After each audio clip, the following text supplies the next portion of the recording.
What's up, everyone? Welcome to the video. Today we're going to take a look at how to change the battery in this Lexus RX450 remote key fob.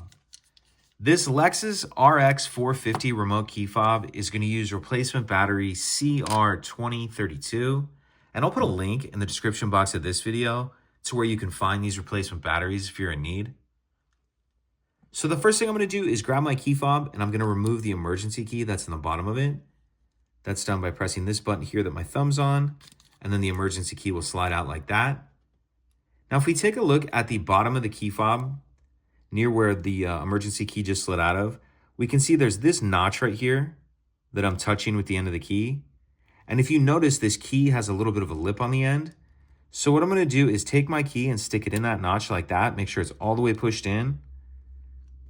Then I'm just going to twist it like I'm opening a lock.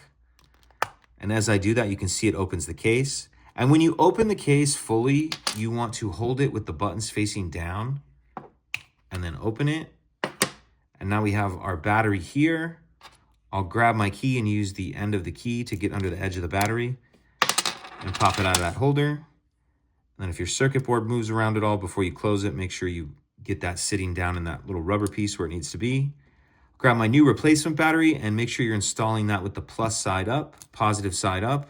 I'm going to tuck this edge in first like this, then snap it down into place. And again, if your circuit board has moved around at all, make sure you have that sitting down where it needs to be.